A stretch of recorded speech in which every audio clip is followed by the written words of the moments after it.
Hi, I'm Auntie Dawn. Welcome to my kitchen. Today I'm roasting pumpkins.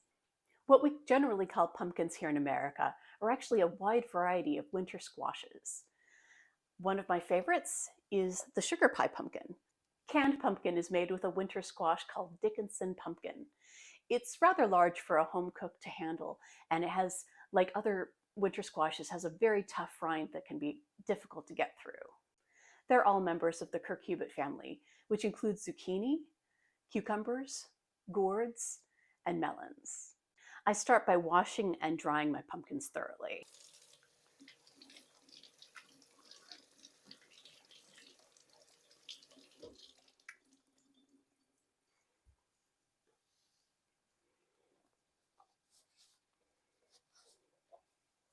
Okay, I've gotten out my biggest cutting board and my sharpest knife. Between the stem and the blossom end, I'll find the equator, and I can cut into it pretty easily. Oh, this is a good dense one.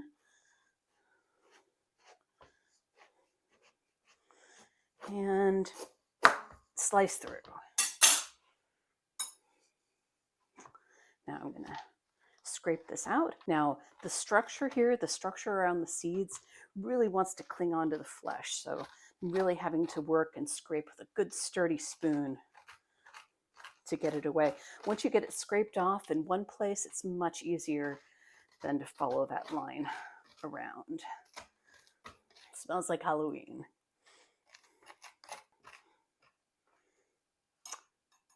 There you see, I'm most of the way there.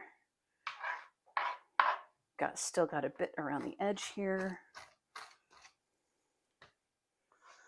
All right, this is pretty clean.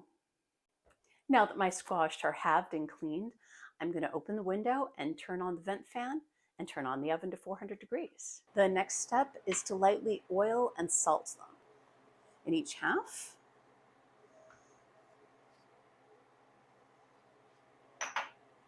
and a sprinkle of salt. And now I'm going to rub it around so that every bit of it is covered with a tiny little foil and just touched by salt. This may seem like a lot more surface area than this amount of squash needs, but they are going to spread out until they're nearly flat before they're done cooking. These are going to end up nearly charred. Now, as soon as the oven comes up to 400 degrees, I'm going to pop them in, and they're going to roast for probably around an hour until they're nearly flat. The skin looks leathery. They're oozing puddles of juice that are turning black on the pan. I like to wash my hands as soon as I can after handling the raw squash.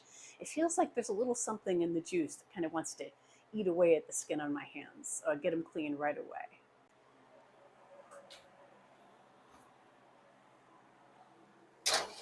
Okay, the squash are done.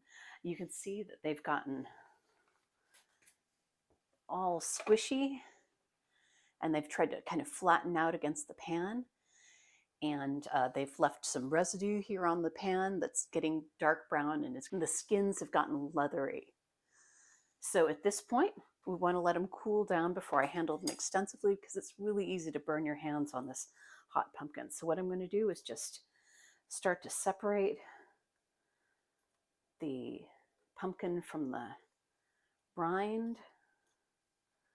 It'll just make it cool down faster and make it easier to separate when it comes time to mash it. All right, you can see a bunch of steam is coming off of them now, and they should cool relatively quickly. Now the squash is cooled enough for me to handle it safely. So I'm going to transfer the insides to my bowl.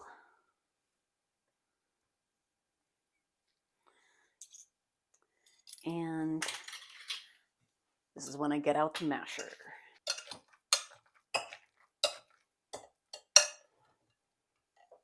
Okay, you can see it's looking nice and damp. Even though it looked awfully dry and almost charred in the pan, there's still a lot of moisture in the squash. So I'm going to put it into jars, and if there's more than I can immediately use, it goes nicely in the freezer. The pies that I made this Thanksgiving were from pumpkin I put up in 2018, and it was just fine down in the deep freeze. Okay, I've put the baking sheets on to soak, and now I can put up my pumpkin. So got a clean pint jar here, and I want to pack it in. I want to start with a fairly small amount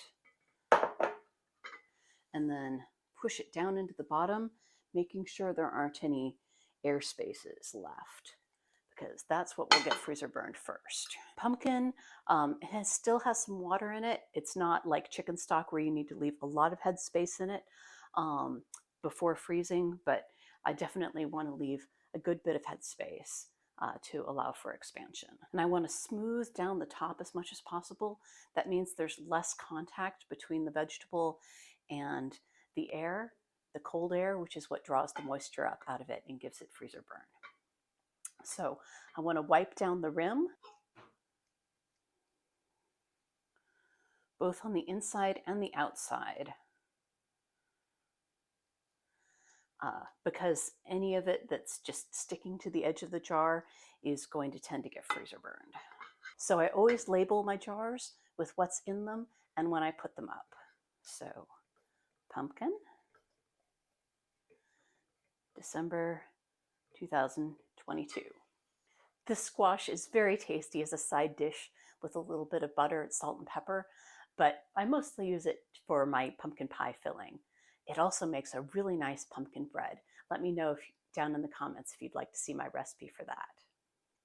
I hope you enjoy this pumpkin as much as I do. See you next time.